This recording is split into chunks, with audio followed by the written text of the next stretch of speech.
Sino kaya ang pipiliin niya? Abangan sa Saturday ka lang at Ian the Started.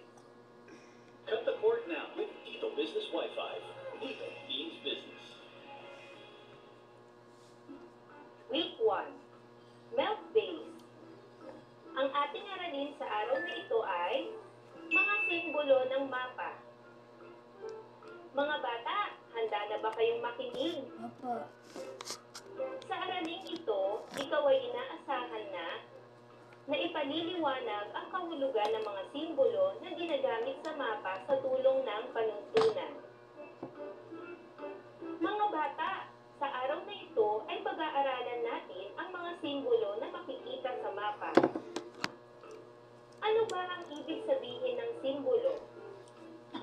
Ang simbolo ay tumutukoy sa isang bagay na nagre-representa, naglalarawan, o kaya naman ay nagpapaliwatig ng isang ideya o larawan ng isang bagay. Halimbawa, ang simbolong ito ay tinatawag na paaralan. Ang simbolong ito naman ay tinatawag na ospital. Ang simbolong ito ay tinatawag na simbahan. Ang simbolong ito ay tinatawag na gasolinahan. At ang simbolong ito ay tinatawag na bahay. Ang mga ito ay tinatawag na simbolo. Ilan lamang ito sa mga halimbawa ng simbolo. Ano naman ang kahulugan ng mapa? Ang mapa ay isang patag na paglalarawan sa mundo. Gawa ito sa papel. Ito ang mapa ng Pilipinas, ang ating bansa. Makikita sa mapa ang katangian ng isang lugar. Isa sa uri ng mapa ay ang mapang pisikal. Makikita sa mapang pisikal ang mga anyong lupa at anyong tubig na matatagpuan sa isang lugar o komunidad. Sa mapang pisikal ay matatagpuan ang mga pananda o simbolo ng iba't ibang anyong lupa at anyong tubig. Alamin kung ano-anong simbolo ang mga ito. Ano kaya ang tawag sa simbolong ito? Kapatagan. Anyo nga? Ito ay isang uri ng anyong lupa. Kapatagan. Magaling! Ang simbolong ito ay kapatagan. Ano naman kaya tawag sa simbolong ito? Ito rin ay anyong lupa. Bundok. Wala, bundok. Magaling! Ito ay burol. Ay, Ano naman kaya ang simbolong ito? Ito rin ay isang anyong lupa. bundok yan, bundok. Magaling! Ang simbolong ito ay bundok. Opo. Ano naman ang simbolong ito? Ito rin ay isang anyong lupa. Hindi ko yan alam. Magaling! Ito ay isang Talampas. Ay, bulkan. vulkan. Ano naman ang tawag sa simbolong ito? Ito rin ay isang anyong Sander, lupa. nakakainis yung mga ano mo. Akala mo ang galing-galing mo, ayaw mo mag-aral. No? Magaling! Ang simbolong Mali-mali ito natin ay sagot eh. talampas. Talampas daw yung vulkan. Ano naman ang tawag sa simbolong ito? Ito Bulubundok rin ay yan. isang anyong lupa.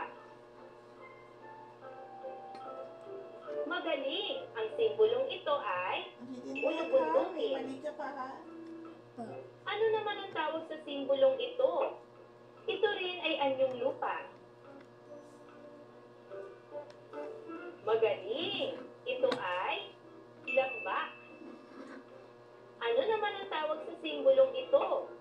Ito ay isang anyong tubig.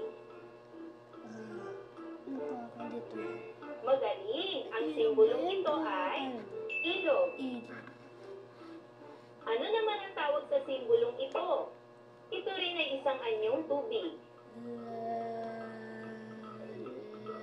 Magaling! Ito ay lawa. Yes! Ano naman ang tawag sa simbolong ito? Ito Talon. rin ay isang anyong tubig. Talon. Magaling! Ang simbolong ito ay talon. Ano anyong tubig. Para siyang baybayin or para... Magaling! Basta... Ang tawag sa simbolong ito ay baybayin. Yes! Ano naman ang tawag sa simbolong ito? Ito rin ay isang anyong tubig. Bro. Yan na. Magaling! Ito ay dagat. Ang mga simbolong ito ay tinatawag din natin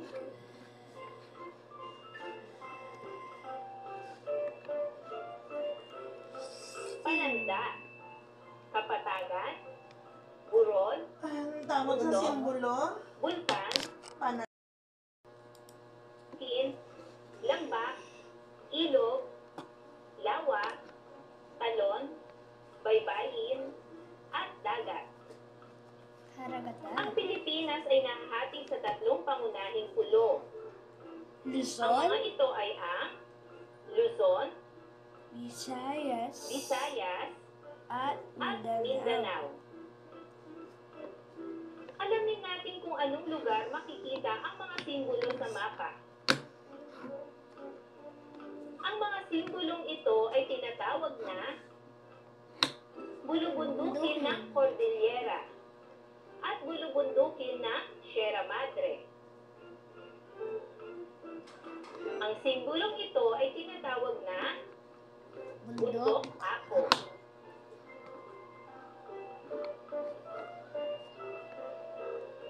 Ang simbolong ito ay tinatawag na Bulkan. bukang Mayon. mayon. Sa Albay. Ang simbolong ito ay tinatawag na Lambak ng lambak Cagayan. ng Cagayan. Ang simbolong ito ay tinatawag na Chocolate Hills. Hills. Ang simbolong ito ay tinatawag na Talampas ng Baguio. Ang simbolong ito ay tinatawag na Lawa. Lawa ng Taal. Ang simbolong ito ay tinatawag na Ilog. Ilog Agusan. Ang simbolong ito ay tinatawag na Talon. Talon ng Maria Cristina. Yan yung electricity. Ang simbolong ito ay tinatawag na Dagat ng Mindanao. Or Mindanao Sea. Ang simbolong ito ay tinatawag na Baybayin ng Puerto Galera. Ayan mga bata, alam niyo na ba kung paano basahin ang mga simbolo sa mapa? Opo. Magaling! Ngayon naman ay oras na para sa inyong pagsasanay. Kilalanin ang kahulugan ng bawat simbolo na nasa kaliwa. Piliin ang pangalan sa kanan. Isulat sa patlang ang titik ng tamang sagot. Handa na ba kayo? Una, anong simbolo ito?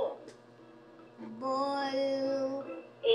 Talampas, B. Bulkan, C. Bundok, Bulkan. Lambak. E. Bulkan. Kapatagan, F. Bulubundukin, G. Burol. Bulkang Mayon. Bulkang Magaling! Mayon. Ang tamang sagot ay B. Bulkan.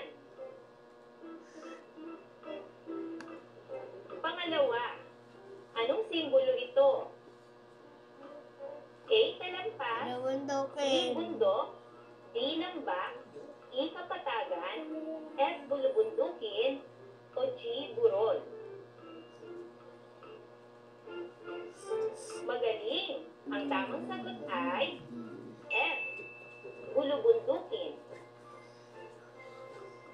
Pangatlo, anong simbolo ito?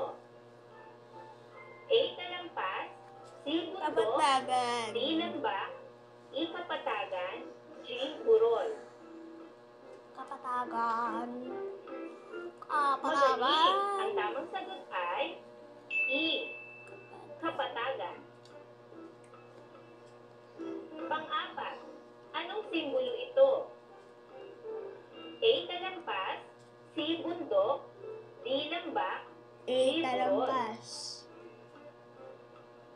Talampas. Magaling. Ang tamang sagot ay Talampas. Talampas. Talampas. Panglima. Anong simbolo ito? C. Bundok, D. Lambak, G. Burol. Burol. Magaling. Burol. Ang tamang sagot ay Burol. G. Burol. Pang-anim. Anong simbolo ito? Bundok. C. Bundok, D. Lambak. Bundok. Magaling. Ang tamang sagot ay C. Bundok.